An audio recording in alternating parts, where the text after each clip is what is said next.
Presencia Universitaria, la entrevista. Un punto de encuentro para el análisis y la reflexión.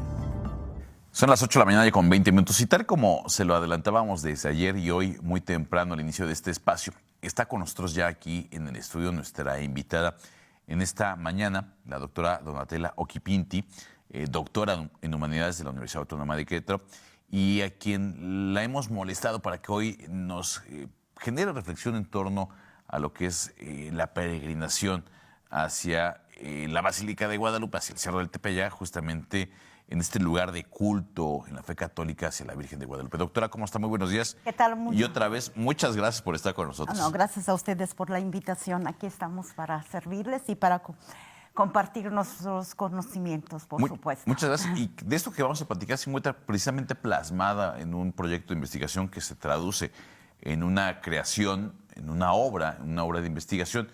Y si le parece, podríamos tal vez iniciar, doctora, ¿qué análisis desde las humanidades, desde la ciencia, desde la academia, se le da a un fenómeno como este, que es una peregrinación, hablando concretamente en México, y muy en particular hacia la Basílica de Guadalupe, hacia el Cerro del Tepeyac, en un culto hacia la Virgen de Guadalupe? Sí, muchas gracias. Mire, nosotros lo que quisimos hacer, somos tres compañeras, la maestra Patricia García, que es especialista en alimentación, y la maestra Fátima Santamaría, que está interesada en los estudios de cultura popular, cultura religiosa, y yo, que las tres tenemos en común que somos historiadoras. Entonces nos dimos a la tarea de escribir un libro que se intitula Huellas de Fe, 60 años de peregrinación femenina al Tepeyac, de Querétaro al Tepeyac. Aquí está el libro.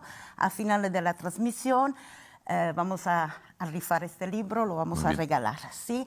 Y las tres somos historiadoras y nos dimos la tarea de hacer la peregrinación, de caminar con estas peregrinas en el año del 2018, mucho más antes de la pandemia, y eso es muy significativo porque a partir de la pandemia muchas cosas cambiaron, ¿sí? Los viajes naturalmente cambiaron, toda nuestra vida cotidiana cambió. Y a nosotros nos tocó la tarea, lo que quisimos hacer es relatar, documentar la vida cotidiana, cómo se lleva a cabo una jornada durante la peregrinación. Para nosotros era muy importante, sí, transmitir el quehacer diario de las peregrinas, porque sí sabemos que hay la parte religiosa, la parte espiritual, pero esto la relatan o la analizan otros autores. Nosotros nos queríamos meter a lo que era la vida cotidiana. Concretamente, lo que se vive en el día a día en una peregrinación. Exactamente. Y entonces fue una experiencia muy, muy, muy enriquecedora. En aquel entonces, de acuerdo a las fuentes, fueron 23,000 peregrinas. Nosotros estamos hablando de la peregrinación femenina, que va al Tepeyac, parte de Querétaro o de la Sierra, un día antes de la masculina. ¿Sí? No se pueden mezclar. Sí, solamente pienso que el último día es cuando se encuentran tanto los hombres como las mujeres peregrinas en el Tepeyac. Entonces, el primer día en aquel entonces se registraron como 23,000 mujeres, eso es lo que reportan los periódicos. Sin embargo, hay mucho más que se van añadiendo a lo largo del camino. Entonces, es una peregrinación bien organizada, tiene una forma piramidal. Desde la cúspide hay una presidenta y después de allí hay varios cargos. Entonces, a mí me tocó una vez viajar en coche y era una fila de 6 kilómetros de peregrinas. Así, o sea, la conté así con el cuenta kilómetros. Es una fila inmensa. Y me imagino la gente que transita también por la carretera a la Ciudad de México en esos días. Sí, se ha percatado de este movimiento. Del tráfico. Y prácticamente es una ciudad que se mueve, una ciudad con todos sus servicios. Sí, hay ambulancias, naturalmente, que van atendiendo los casos de las peregrinas, porque es un mundo de personas que van de todas las clases sociales, que cada una tiene su necesidad de expresarse ante la Virgen, ¿no? Quien lo hace por manda, quien lo hace para agradecer también a la vida, ¿sí? y hay mujeres de todas las clases sociales, mujeres enfermas también, que van, y a pesar de las recomendaciones de los doctores de no emprender esta peregrinación, este viaje largo, y a veces pesado también en algunas partes del camino, sí, allí es donde se pone a prueba la fuerza religiosa que uno tiene para seguir adelante. Sin embargo, a las personas religiosas estas dificultades finalmente las comparan a las dificultades de la vida, que a veces son mucho mayores, ¿no? Y entonces es una prueba para superar todo lo cotidiano, lo pesado de lo cotidiano. Entonces es muy interesante también la organización. Hay la figura del maletero, por ejemplo. El maletero es la persona...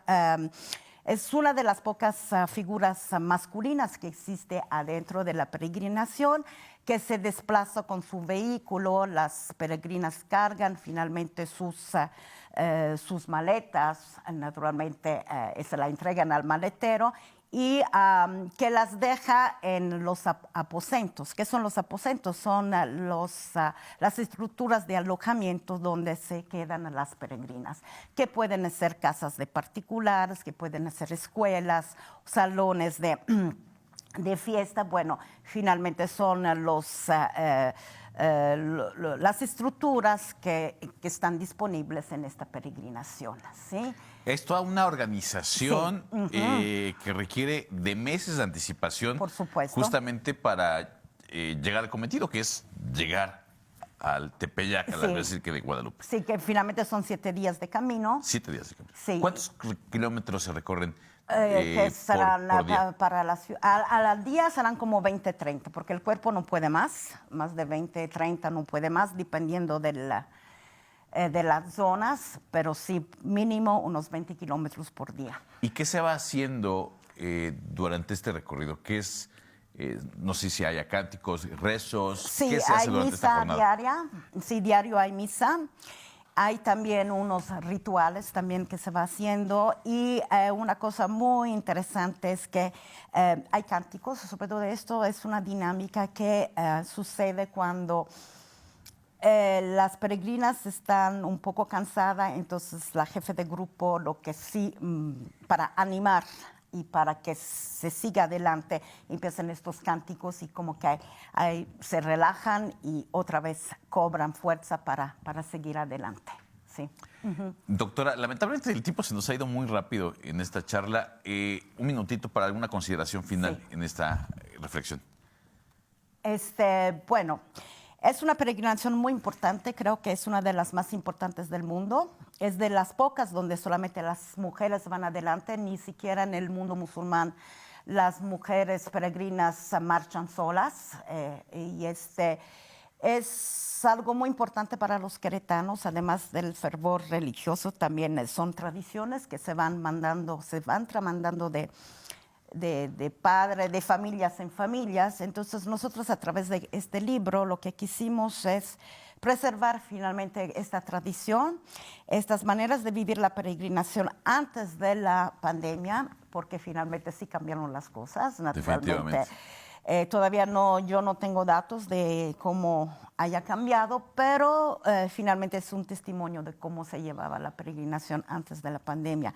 Y invito también a todo... Nos vamos a despedir, pero si le Sí. parece, ahorita en el corte me dice cómo vamos a obsequiar Sí. esta obra de la doctora Donatella Occhipinti por haber estado con nosotros. Pausa y regresamos con más.